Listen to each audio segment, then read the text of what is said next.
back, everybody, to another episode of the Passive Income Lifestyle Series. I'm your host, Travis Watts, the Director of Investor Education here at Ashcroft Capital. I have a very critical and fundamental episode for you today. What we're talking about is the highest return best? What we're ultimately talking about are risk-adjusted returns. Disclaimers as always, never financial advice.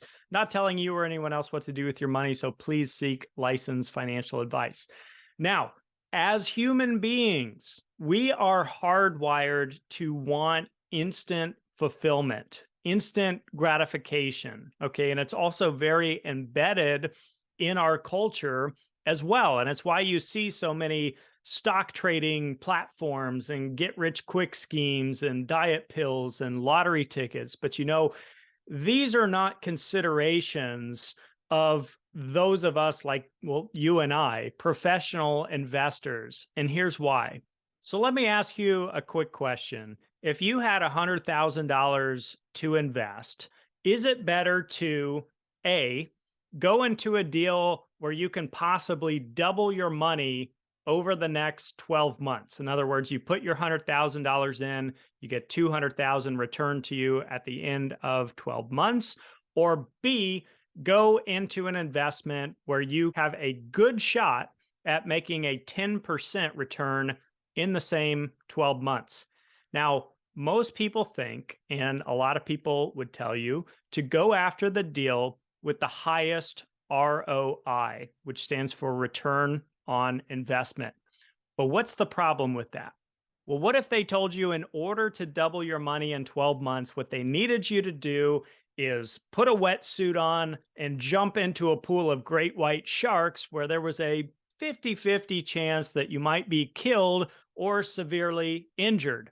So professional money managers, okay, hedge fund managers, portfolio managers, people at the top tiers of the finance industry know how to calculate and discount for additional risk. So what you really want to do is you want to take two investments to evaluate with the approximate same risk profile and then go after the deal with the highest ROI. I remember in 2021, just a couple of years ago, on social media, I post a lot about real estate and private placements and kind of what I do. I had so many people reach out to me that year in particular when all the hysteria and hype was in the markets and when cryptocurrencies were hitting all-time highs, and it was in every news headline. And they were asking me, do I invest in crypto or do I have a portion of my portfolio in crypto? And, you know, fast forward a year later, when most cryptos had fallen 50 to 70% at that point, that's another story. But the answer even back then was, no, I don't, because it doesn't match my risk tolerance and my risk profile. I know what my goals and objectives are. They're very cash flow focused. I'm a very conservative investor, and there was really no fundamentals to go by in that instance. And so for me, it's never been a play. I'm not saying people haven't made a lot of money in crypto. Some people certainly have.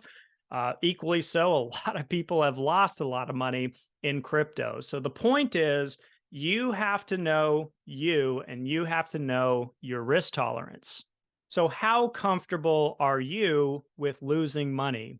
And hear me out. If you're a professional investor long-term, you have high probability of losing some money on one deal or multiple deals over time. So it's not really if it'll happen, it's rather when. But think about it this way. Let's consider, what are some of the safest investments someone might be able to make here in 2023? And what comes to mind for me, not saying these are the ultimate things that you or anyone should invest in, just naming examples of things that are generally considered safe.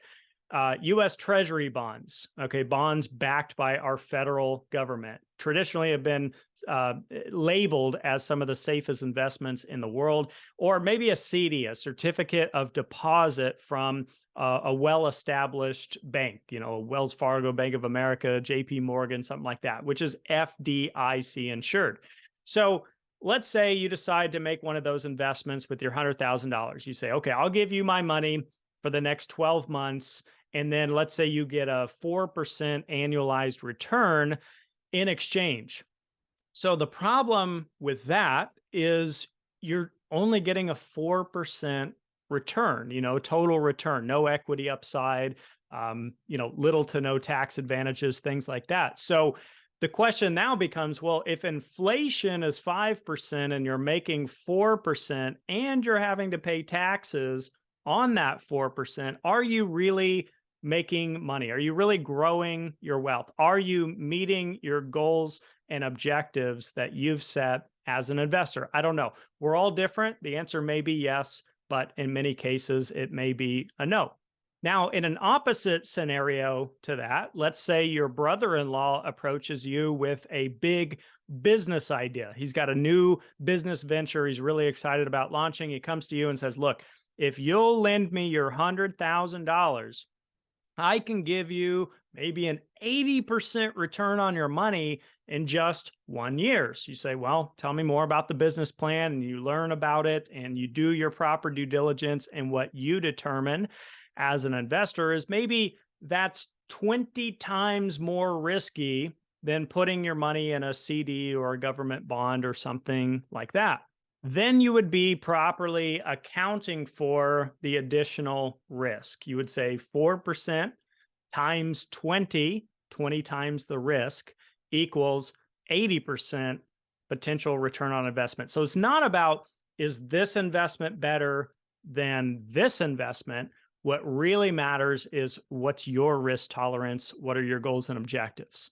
So please keep this in mind as an investor when you're looking at deals. Now, for me, I'm a fairly conservative investor. I invest for passive income, and things that I look for when I do a deal are conservative underwriting, conservative projections, solid fundamentals, track record, background, and experience. Ideally, the project would produce monthly cash flow and have a component of potential equity upside. And ideally, in a perfect world, it would also offer some tax advantages on top of that. So it's why I do a lot of value add multifamily syndications, or AKA real estate private placements. Now, I share this with you not to suggest that you should do what I do, but just to explain how those types of investments meet my risk tolerance, my goals, and my objectives. So the final question is, what about you?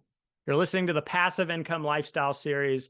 I'm Travis Watts. I hope this episode was valuable to you. Feel free to like, share, subscribe, share these episodes with anyone you think could find value. Always appreciate you guys being here. If you ever want to take a deeper dive or ask any specific questions, reach out to me, Travis at ashcroftcapital.com. And to learn more about the deals that we're doing here at Ashcroft Capital when it comes to value add multifamily private placements, you can visit avaf3.com for more information. Have a great week, everyone. We'll see you in the next episode.